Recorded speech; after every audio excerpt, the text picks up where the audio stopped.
Good morning students, my self Sarita Bansal from Harvard convent senior secondary school. आज मैं 8वीं कक्षा के बच्चों को हिंदी रीडर का पार्ट 7 बस्तर जनजाति में तुम्बा पढ़ाने जा रही हूँ।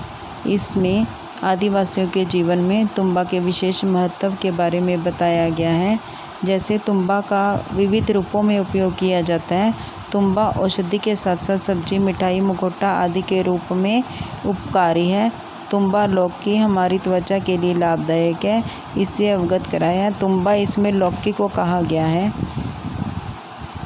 तो आइए हम पाठ शुरू करते हैं। बस्तर के जनजातीय समाज में तुम्बा या तुम्मा उनकी जीवन यात्रा का एक अहम हिस्सा है। उनके ग्राम्य यानी कि गांव जीवन में तुम्बा एक हमसफ़र की तरह विद्यमान है। बस्तर के आदिवासी समाज की तरह भारत के अन्य प्रदेशों के आदिवासी भी तुम्बा का उपयोग करते हैं।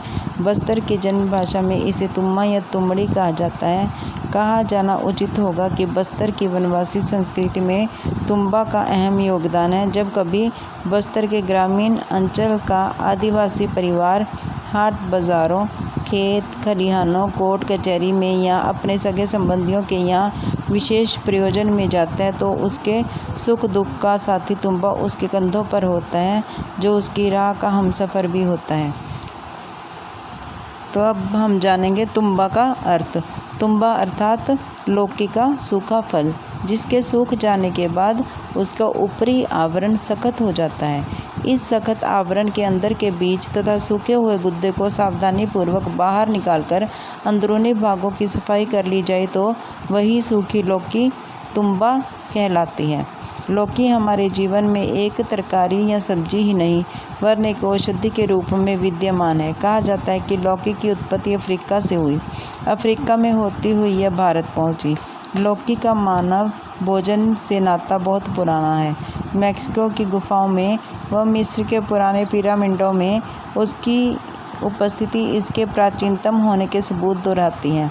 भारत में मालाबार तट और देहरादून के नम जंगलों में यह आज भी जंगली रूप में पाई जाती है।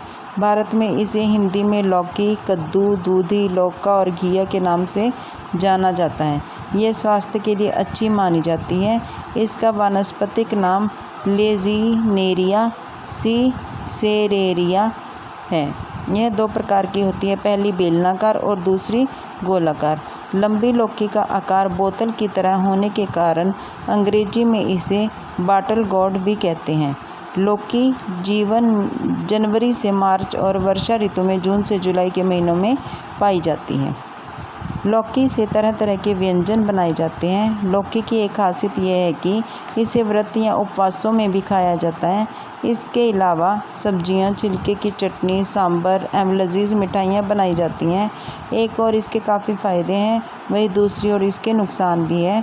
कभी भी लौकी का उपयोग करने से पहले यह भी जांच लें कि लौकी कड़वी है या मीठी। लौकी का उपयोग सौंदर्य प्रसाधन के लिए भी किया जा सकता है। लौकी के ताज़ा छिलके को पीसकर लगाने से त्वचा में निखार आता है। लौकी के पत्तों का रस निकालकर अर्श या मस्से पर लगाने से अर्श या मस्सा दूर हो जाता है।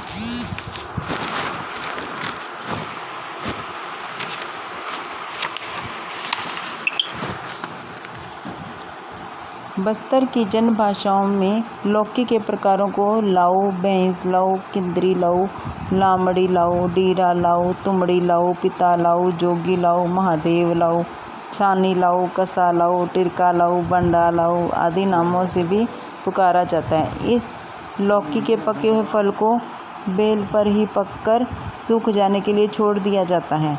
जब बेल पूरी तरह सूख जाती है तो पके एवं सूखे फलों को तोड़ लिया जाता है तथा इन फलों को कुछ समय के लिए छांव में सूखने के लिए छोड़ दिया जाता है।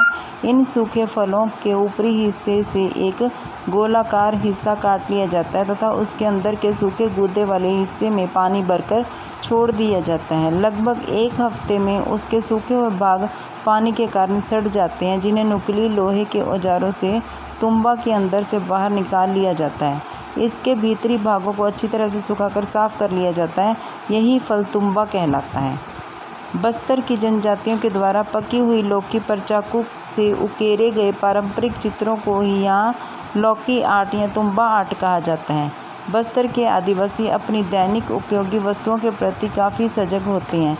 वे उन वस्तुओं को सजाने संवारने में भी दिलचस्पी दिखाते हैं।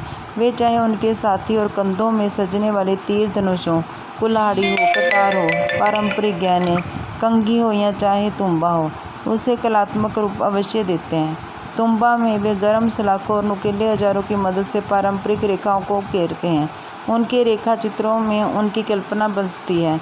चित्रों में बेल, बूटे, पशु पक्षी, मानव आकृतियाँ और उनके पसंदीदा वस्तुएं होती हैं। धन्यवाद।